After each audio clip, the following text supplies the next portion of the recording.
最近曾仕强教授的课程又再度受到大家的追捧。他解读了易经的64卦，每一个卦辞每一个爻辞，看看这个曾老的八字。所以这个八字的心经生于申月，地旺之地，有财有官，他的那个是正财透干。所以呢，其实他赚钱还蛮辛苦的。易经其实它是一个道理，并非是一个术数。如果一个人道德修养到了极致，他可以言出法随，他的命可以随时自己去改变。他并没有去解读命理，但是他又有一种玄学的方式来预言。元丰易顺，启发的真的是虚见害是天罗地网，宜臣脱俗啊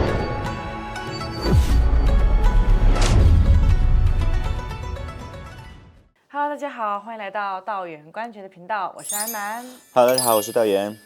对啊，老师，最近曾仕强教授的课程又再度受到大家的追捧，有人称赞他把天书讲成了生活智慧，那也有争议说他把易经讲成了这个职场的实用守则，是不折不扣的国学按摩师。那这背后到底隐藏着怎么样的一个命理逻辑呢？真的讲的只是哲学层面的东西，比如说他讲的易底，他解读了易经的64卦，包括每一个卦辞每一个爻辞，以及他以通俗易懂的方式，每一卦每一爻的背后里面的逻辑如何与现代的人去做结合。我觉得从这一点上呢，他是功德是无量的。而真的他愿意以这种通俗易懂的方式讲给普通人去听。那你讲的很高深，他听得懂吗？就比如说我们只讲爻辞，说潜龙勿用，普通人听得懂吗？说现龙在田，地见大人，普通人听得懂吧？所以如果他不能同频，你又能够听得懂他的话，那肯定是他向下兼论。那他向下兼论的时候，你还否定他，认为他只会讲心灵鸡汤的话，我觉得是对文化的亵渎吧。那大家有没有想过，就是说看看这个曾老的八字？那我在今天这里，那么先生也是后学莫进吧。是。然后的话就来讲讲。在看曾老的八字之前呢，我们讲一下我跟曾老的渊源，好不好？其实曾老他说过自己是曾国藩的后代。其实曾国藩是我们老祖宗的，就船上先生的在世弟子。曾国藩当年就是学到我老祖宗的学识以后，然后他有发誓说官大夫子的这个思想体系，但是因为曾国藩没做到，他食言了。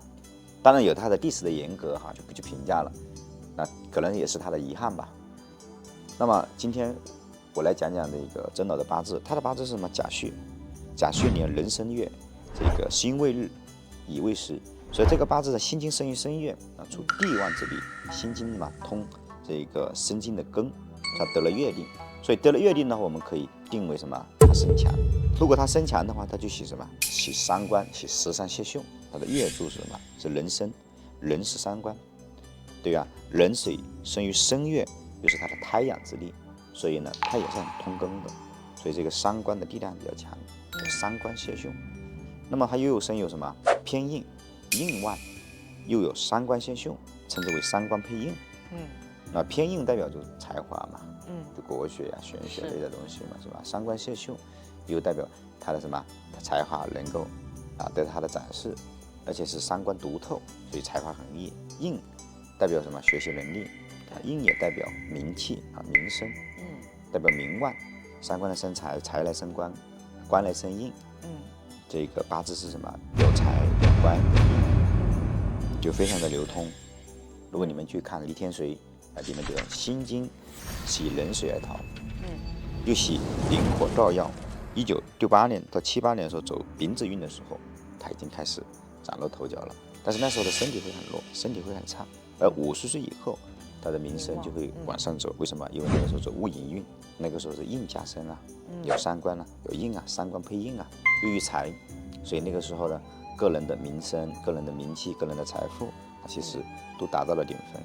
但是呢，由于他这个八字里面，他的财富是先行的，他名会大于他的地，他的那个是正财透干，所以呢，其实他赚钱还蛮辛苦的。是。那刚刚老师有讲到他的印星比较重嘛，后面就是有伤官配印嘛，很漂亮嘛。那他是不是也是他能把这个易经变为职场生活智慧的一个命理的根源呢？因为印星它有主学习嘛，就比如说我们看一个人的八字，如果他身弱印星旺的话，这个人一定有学识。那么如果说身强他伤官和食伤旺的话，这个人一定能读书。当然就是时尚配音，它可以把它学习到的知识，然后传播给更多的对，人。如果用三观配音的话，他有自己有能力，然后他愿意传播，并且也能让别人听得懂，所以他有这个能量带的。明白了。那它的这个三观身材的核心又是什么呢？它格局里面我们刚刚提的，它也是有三观身材的。是那其核心的规律在于，就是三观身材核心，它就可以解决问题啊。真老一直他都说，这个未来到了九运的时代，然后我们不注重自己的修行，我们会很危险；如果我们不注重自己的人文滋养，我们会很危险。然后如果我们不用老祖宗的智慧来解决现在的问题的话，我们会很危险。是，比如说真老的讲的六十四卦，第四卦里面其中有一卦叫革卦，对吧？那革就属于变革，他认为这个时候其实我们现在走到了这个卦象之上来。就是往前走，如果你用中国老祖宗的智慧，你可以过得很好；如果你不去改变自己，那不去改革，那么我们可能就会过得很差。你看也是佛他命里的嘛。比如说三观上，他就是要解决问题，弥留之际的那几年就一直在给这个众生解决问题，找一条这样子的出路。三观的特质嘛，就是让他看到变革的本质是规律，而不是冲突。那么财星就让他更在意普通人怎么用规律去安生，所以他告诉你要怎么囤粮，要珍惜自己的粮食。他说未来粮食会短缺，跟他命理的指引有关的。那其实曾老先生他一直有在强调说，易经其实它是一个道理，并非是一个术数，这又是他命理里面哪一个的一个？如果一个人道德修养到了极致，他可以言出法随，他的命可以随时自己去改变，他还要用八字来算自己的命运吗？比如说一个人心有敬畏之心，然后的话不做亏心事，他还要去做法事说有鬼来找他吗？有冤鬼缠身吗？就不需要。对，哪怕有，然后的话也可以言出法随，所以他并没有去解读命理，但是他又有一种玄学的方式来预言。他预言了美国会衰败，中国会重新伟大，是吧？在九运的时候，然后我们中国会领先这个世界。其实他39岁开始郁病嘛，然后就陷入了一个人际的一个纠纷。那其实他后面说读易经会有所好转，那这个他八字中又从哪一个方面能够看得出来呢？打开他的八字，你可以看到，从35岁到40岁走的是丙子运，丙子为官星，他三官比较旺，三官见官，其后北端嘛，一度认为自己会死。是，然后子又为他的食神，食伤泄得太旺，泄太过，然后又有官星，三官去克官了。那再加上什么？地支里面，那申未是相刑，未未又是自刑，对，所以他的地支都是动荡的，所以你可以看得到，曾老总是在国学领域里面，然后的话试图找到自己的根在哪里。对，其实你看，曾老从来没有讲过所谓的国学正宗是在台湾，他反而是在90年代他已经开始什么回归到了这个大陆，然后开始在大陆去讲学，所以开始讲的是什么东方的这个管理和西方的管理。他讲这个西方的管理企业是什么合理，就是合法。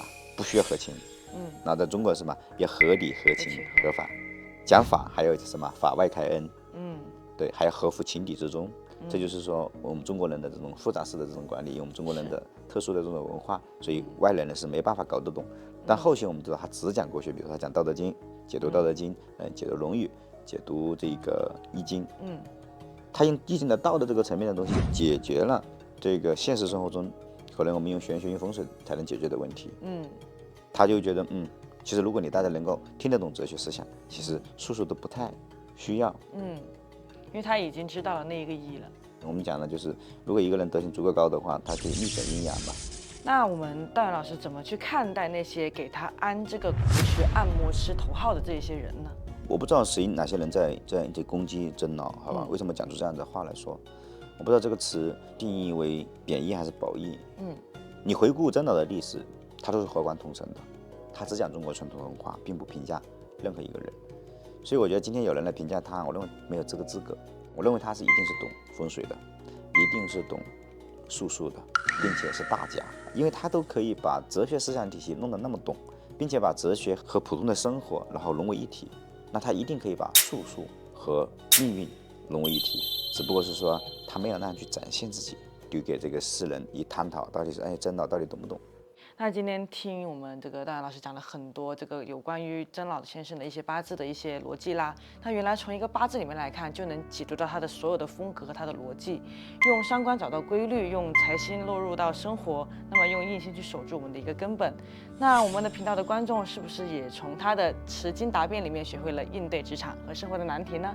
如果说想要结合自己的八字，看看如何把易经的智慧用在实处，也欢迎添加我们的 WhatsApp 和我们的道元老师一起去探讨学习。那其实如果说大家有什么想看的内容，也可以给我们留言。那我们这期的内容也差不多到这里结束了，道元老师，我们今天就跟大家说拜拜吧。好的，我们下一期再见，拜拜，拜拜，拜拜。拜